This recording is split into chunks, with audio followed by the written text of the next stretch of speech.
Welcome to my channel. Jangan lupa untuk klik subscribe dan klik juga notifikasinya biar kamu tahu video terbaru. Lanjutkan di bab 8.2 yaitu pengorbanan. Di sisi lain Danu mengawasi Fulfi dari jauh, bahkan ketika Fulfi mampir ke supermarket untuk membeli beberapa kebutuhan. Fulfi berjalan sendirian di tepi jalan untuk mencari angkot yang lewat atau taksi untuk segera pergi ke rumah sakit. Hari itu tiba-tiba mendung dan gerimis. Fulfi lari ke tempat di mana ada halte untuk menunggu angkot atau bus yang lewat, sembari berteduh dari hujan. Entah mengapa hampir 1 jam bus tidak datang. Dari jauh Danu melihat ada penjambret di sebelah Fulfi, sudah menyayat tasnya dan akan mengambil dompet itu. Beberapa kali Fulfi bergerak dan penjambret itu masih kesulitan untuk mengambil dompet Fulfi. Danu yang melihat hal itu berjalan perlahan ke sisi penjambret di samping Fulfi dan dengan sigap membungkam mulutnya dari belakang lalu menarik tangan penjambret yang sedang memegang sebuah pisau ke belakang. Fulfi terkejut dengan kejadian itu dan tersadar tasnya sobek. Tiba-tiba penjambret itu meronta dan berhasil melepaskan tangannya lalu tusukan pisau bersarang di perut Danu dan mengeluarkan banyak darah. Danu tidak bisa berkata-kata, penjambret itu lari terburu-buru. Orang-orang yang menunggu di halte segera berlari dan mengejar orang itu. Fulfi panik sesegera mungkin menelpon ambulan.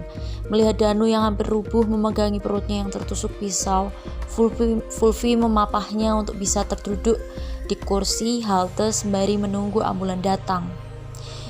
Dan kamu harus bertahan, tolong bertahan, sebentar lagi ambulan datang. Fulfi panik dan menangis sangat ketakutan. Ya Tuhan, mohon selamatkan dia. Gumam Fulfi berulang-ulang dalam hatinya. Fulfi menyandarkan kepala Danu di pundaknya. Wajahnya kian memucat karena darah yang terus mengucur dari perutnya. Aku lega bisa memastikan kamu aman dan baik-baik saja, kata Danu terbata-bata sambil menahan sakit di perutnya. Jangan banyak bicara, aku cuma minta kamu bertahan. Fulfi semakin panik, dia terus menangis dan membelai wajah Danu yang semakin memucat. 5 menit kemudian ambulan sampai ke lokasi. Tim medis mengangkatnya dan membawanya ke dalam ambulan. Fulfi juga naik ke ambulan untuk menemani Danu.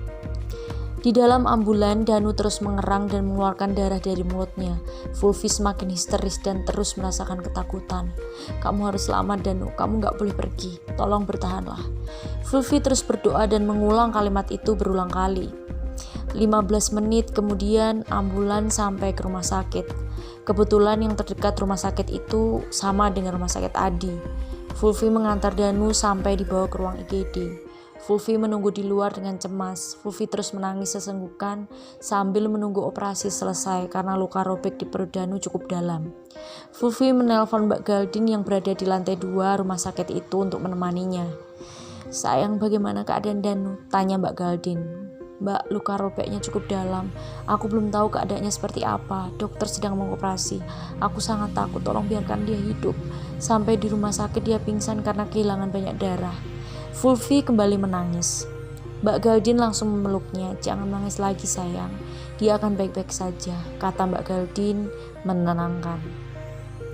Tapi dia seperti ini karena menolongku. Kenapa harus dia? Fulfi merasa bersalah. Karena dia sangat menyayangimu sayang, kamu harus tenang ya, berdoa, dia pasti akan sembuh. Ucap Mbak Galdin masih terus menenangkannya. Fulfi pelan-pelan berhenti menangis dan mengusap air matanya. Bagaimana keadaan Adi Mbak? Tanya Fulfi. Aku sudah membelikan keperluannya dan aku sudah membelikan makanan untuk kita. Mbak belum makan kan? Tanya Fulfi sambil mengambil bungkusan yang dibawanya. Adi keadaannya sudah membaik setelah tadi sempat mengalami masa kritis.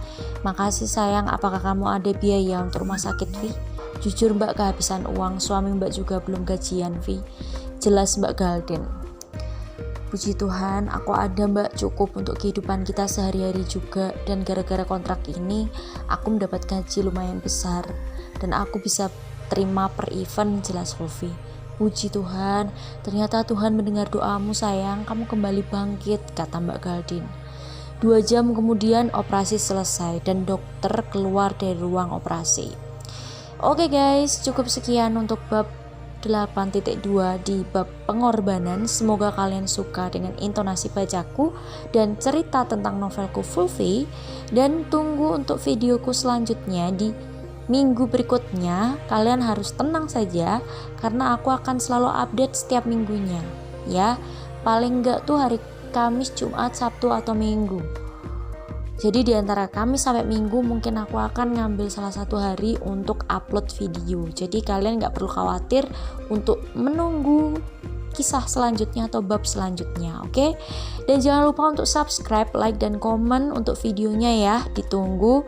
Kalian bisa komen ngasih saran ke aku atau ngasih aku saran untuk lebih baik tentang ceritanya, cara bacanya, atau mungkin kalian mau ngasih aku saran besok aku harus buat novel seperti apa lagi, boleh, silahkan aja. Dan jangan lupa untuk klik notifikasinya biar kamu tahu kalau aku upload video.